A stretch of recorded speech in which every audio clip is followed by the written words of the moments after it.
Hey, what's up, y'all? My name is Tom Mizu. You're watching my channel, Mizu 14, and I'm here doing a review of Fosse Verdon, Season 1, Episode 4. I'll jump right into it. Alright, so it started off with Bob Fosse. He's in a hallway in the freaking theater, just so nervous. He can't see the show Cabaret had he been editing. Cause last episode he been editing the movie, editing the show, and now he don't want to go in there and see it. He's so worried about that. He's so worried that gonna not gonna do so well. Cause remember, Sweet Charity didn't do so well. It flopped. I mean, it flopped in the terms of the box number sales. I mean, they spent 20 million and only made 8 million. So yes, they didn't make as much as they wanted to with the movie. They're supposed to make a profit. They didn't make a profit with the Sweet Charity.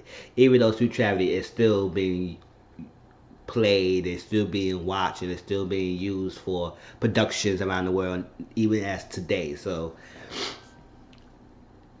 Cabaret was his next big thing, and I read that Cabaret was successful. So all of a sudden, the guys came out. He said the person he was working with was like, "Listen, Dave raving about this movie. It's really good. Like Dave gave you really good ratings. Why you not coming in?" He said, "Oh, I can't deal with it. I can't deal with it." So his friend Patty just told him, "It's like, listen, I was in a party waiting for your ass, and you just stood me up or something like that. But you got good ratings. Look at this newspaper. They say Cabaret.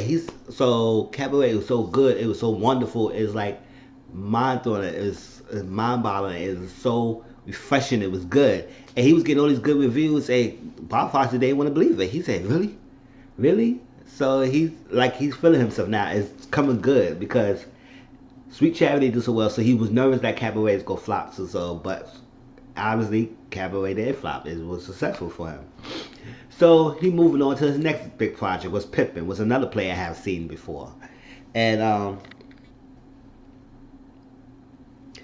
why he Pippin, but he wants to change the ending of Pippin because it was a story called Glory, and I think at the end of that song, whatever or whatever, the ending of the play was mostly like find a love scene or love song or love thing, a love based theme at the end.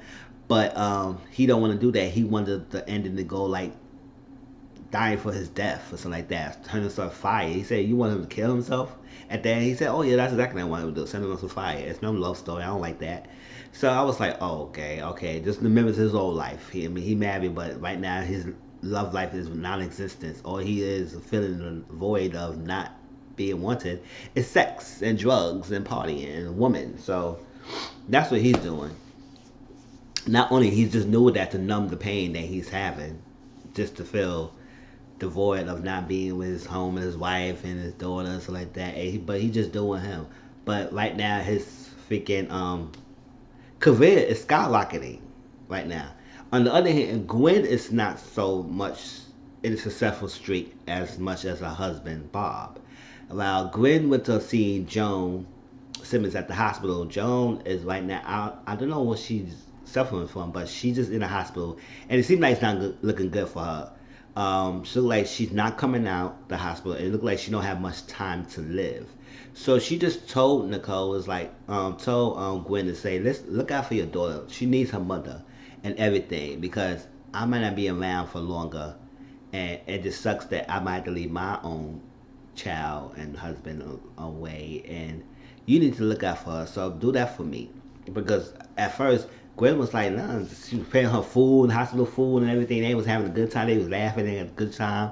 And she said, Wednesday, I'm gonna bring you some really good food, outside food. She said, outside food is not good. So the nurse said, I'm not listening. She said, well, I'm gonna cook you some food.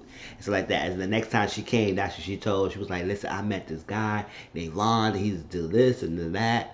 It crazy and a lot of things. She said, "Oh, what about Bob?" He said, "Oh, okay, right now he's doing him. He could be the next woman he's dealing with." And while I'll bring my man, you could bring Neil and all that stuff. But she was saying, "No, cut it.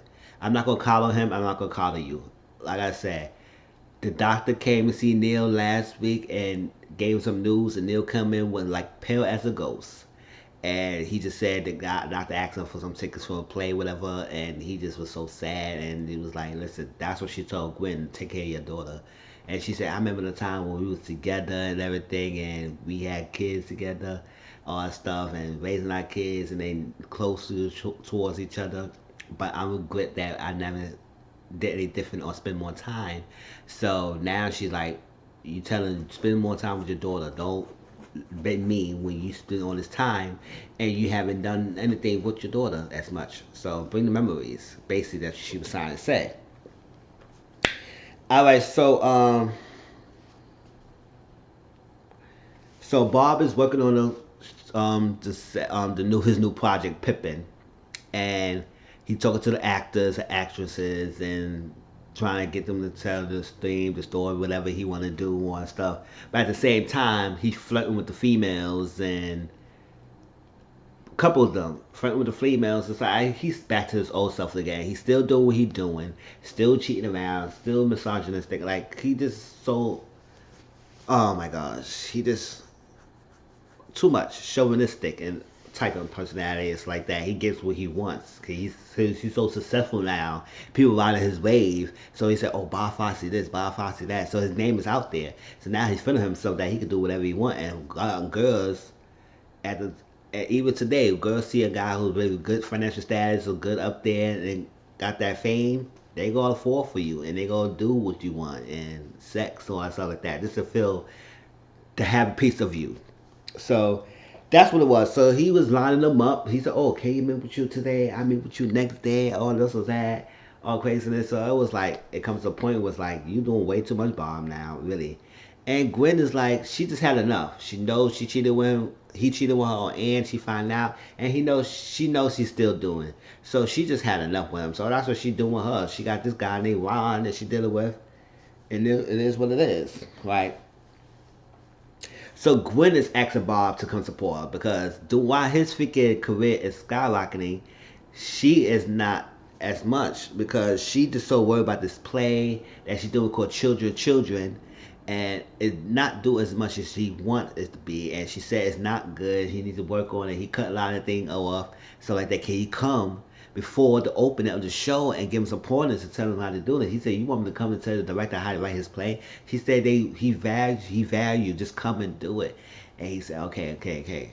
He never came. He came to the night of a performance, and he said, "Oh, you were so good. You was great. I loved it. I liked the play. It was nice."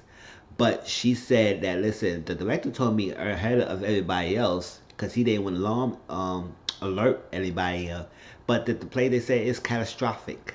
It's not good. Even though they got weak sales, so it's not as much as that good. So she's struggling, and she just said, "I wish you would have came to my thing, Bobby." And Bob, and he just can't say as much because she's not really supporting her as much. She's not focusing on her. She needs to work. She can't stay stagnant. So after this play, she just like she gotta continue going on and want her life and not just stay in the house and not doing anything. She really gotta pursue more of her career, her dreams. Um,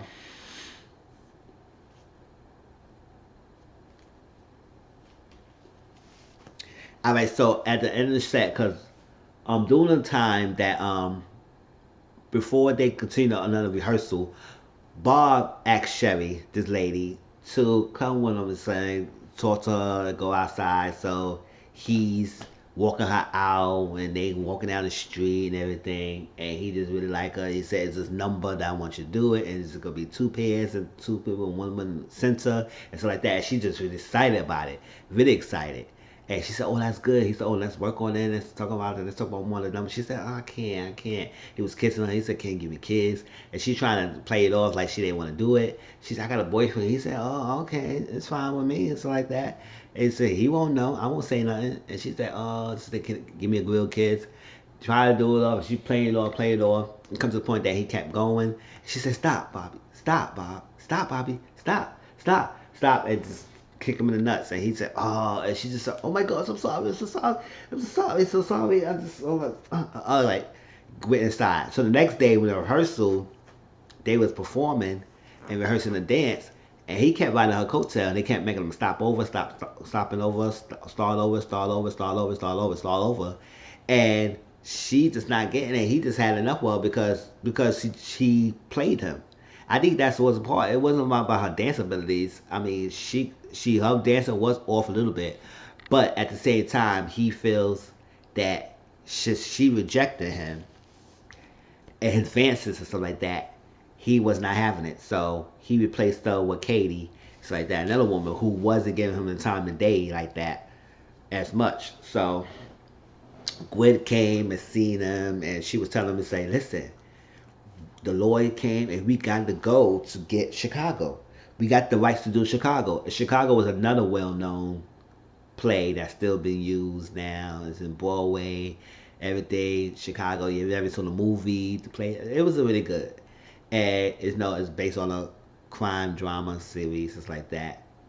And um, yeah, got the rights to it. And he said, I can't work on another project. I can't focus on another project right now. I'm working on Pippin.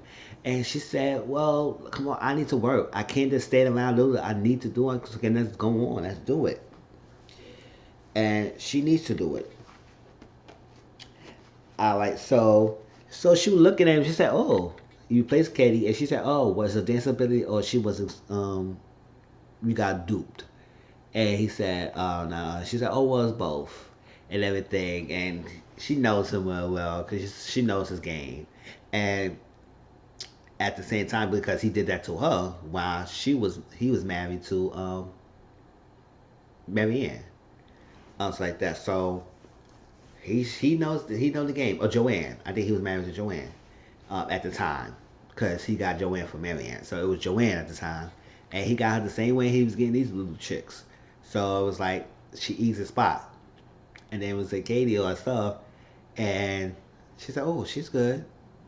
And she also is really too good. He said, "What that means?" Because even if she's dancing, she's too good for even give you anything. So that's why you so up. That's why you like getting her on the spot because she's doing it and she's not falling for your trap.